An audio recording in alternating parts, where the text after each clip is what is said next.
guys? Welcome aboard here, Michael Cohen, Sports Talk Nation. We got a lot to do tonight.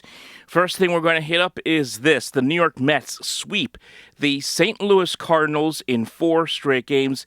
It is the first 4-game sweep by the Mets of the Cardinals since, drumroll please, 1986. It is also the first time that the Mets have started a season at home with a 9-1 record since, what's that word again? 1986. And of course, back in 2015, they also started at home with a record of 10-0. In other words, right now, things are looking pretty good for the New York Metropolitans. So let's go right into this, folks. It's funny how in the last couple of videos that I've done on the Mets, it's been kind of an opportunity for tell people to just relax, right? Let things play out. And look, we got a long season to go. It's only 4 games against the Cardinals. It's a nice bounce back after losing a frustrating series, losing 2 out of 3 to the Twins earlier last week. But to have this kind of response against the Cardinals, a team that is still trying to figure out who they are. They're a very young team outside of Wilson Contreras and Newbar. There's really not a lot going on there for the Cardinals as they're trying to figure things out at 9-13. They really don't have an identity right now out of the NL Central. But still, you play the teams that are on your schedule, and the Mets did that, and they took care of business. And look, Francisco Lindor had a monster, and I mean monster series against St. Louis. The numbers are incredible. 7 hits in this series, 2 home runs, 3 RBIs. He was outstanding in these 3 games against the Cardinals. His walk-off home run, of course, on Friday night really set the tone for the entire series. Comes back, has a couple of big plays defensively on Saturday that helps save the Mets in a close game and a victory on Saturday afternoon, 3-0, and then leads off this game on Sunday with a home run, and also later scores on a big RBI double by Juan Soto, more on him in a minute, as the Mets would go on to prevail and tack on runs in a huge bottom of the 8th inning against St. Louis in that bullpen. And, of course, Phil Maton, who was a former Met at one point. And let's get into this also with Juan Soto, and then we'll get into Brandon Nimmo as well. You know, Juan Soto has taken a lot of flack from people since the start of the season. Obviously, the comment that he made a couple weeks ago now about Aaron Judge and Aaron Judge not having him behind him anymore in the lineup got misconstrued big time last week, as we discussed in our last video. But 2 for 3 on Sunday, 3 RBIs on Sunday. And you take a look at Soto in this series against St. Louis. Let's just take a look here. After an 0 for 3 on Thursday, 3 hits the rest of the series. So he ends the series with 6 hits and 5 RBIs. So all of a sudden, Juan Soto, who was hitting, not that long ago, he was really struggling around 250, 240. It wasn't terrible, but it wasn't, the kind of stuff we were used to seeing from Juan Soto. Right now is hitting, as I speak here, I believe it was at 269 is now the average. Let me just double check here. After Sunday's game, as I just let this page refresh for me. And he is hitting actually at 256. So, look, he's now moving on up. Batting average is going up. Production is now going up. Brandon Nimmo, another one who needed to step up, had a big base hit against Phil Maton that drove in a run. He's another one has had to step up of late. Even the back end of this lineup, Luis Angel Acuna, a couple of hits, and Tyrone Taylor, a couple of hits, and both of those guys manufactured runs with their legs on Sunday. So a good win for the Mets on Sunday. They win it 7-4. Clay Holmes looked good again. In 6 innings, 4 hits, 1 run. That Met pitching staff continues to surprise a lot of people. I mean, I believe right now the Mets still lead the National League in team ERA.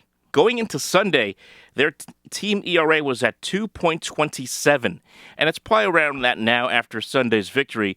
But the fact is, this team is pitching extremely well. They're getting timely hitting when they need it. And that's why they're winning ball games right now. It's the depth of this team that is really showing off here in the early part of this season. Now, they are right now 15-7. And you're going to have the naysayers, and you're going to start hearing them very soon here.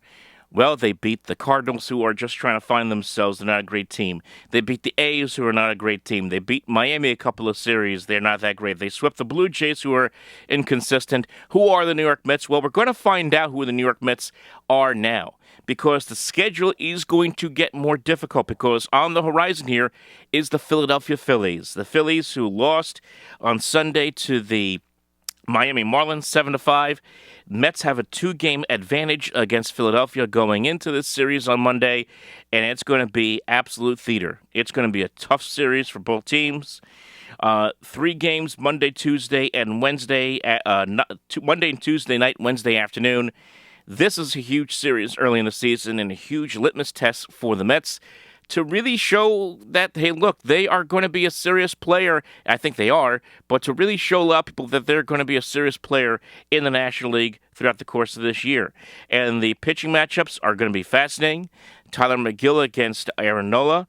You got Griffin Canning, who's I'm not going to say knuckleballer, but he's not a guy who's going to blow people away, okay, with his stuff, against Sanchez, and then David Peterson against Zach Wheeler on Wednesday afternoon. That's going to be a very good matchup as well. So the schedule's going to get tougher, folks. It's only going to get tougher because after Philadelphia, yes, Washington's after that immediately this weekend, upcoming weekend. But beyond that, you have 6 games in 9 days with the Arizona Diamondbacks, who are right in the thick of the NL West chase. You have the Chicago Cubs going into the second week of May, coming into town. Cubs right now are right in the thick, right there in first place in the NL Central. And then before you know it, middle of May 16th through the 18th, that's when it's going to get fun, because that series, as we all know it is, it's the Subway Series. May 16th to the 18th, it's the Subway Series, the first round at Yankee Stadium. Yankees have been playing pretty decent baseball themselves. They're 14-8 in their own right. They won a series in Tampa Bay, and it hasn't been, as we all know, smooth sailing for the Yankees. Their pitching has been a question mark, but hey, look, they're slugging their way to victories as they did this weekend down in Florida. And that series is coming up mid-May. Then the Mets head up to Boston after that, after the Subway Series, to take on the Red Sox. And then in come the Dodgers May 23rd to the 25th. So for the next month, starting right away tomorrow against the Phillies, you're going to see the Mets face teams that are certainly teams that we expect to be talking about 4 or 5 months from now as being serious playoff teams. So this is going to be a true litmus test for the Mets and really for everybody else to see how they stack up against this team. So I'm really curious to see how this series is going to go against the Phillies. Of course, when you talk about the Phillies, it all starts with Bryce Harper, who is having another very solid start to the year. 5 home runs, 14 RBIs. Carlos Schwarber, 7 home runs, 16 RBIs. Nick Castellanos sitting at 304. We all know how good this Philadelphia Phillies team is. And last year in the regular season, these two teams basically split. Philadelphia won 7 out of the 13, but that entire season really kind of turned the corner a bit for the Mets when those two teams met in London last year, and the Mets won that last game of that series, and that kind of started that run for New York last season. And then we all know what happened once we got to the playoffs. The Mets beat the Phillies in the division series 3-1. So a lot is going to be riding into this series. There's going to be a lot of talk about this series. A lot's going to be made out of the next 3 days, whatever happens. But for the Mets, of course, you want to find a way to win 2 out of 3 against Philadelphia and make a statement to your division rival and to Major League Baseball that the New York Mets in 2025 are a team to be dealt with.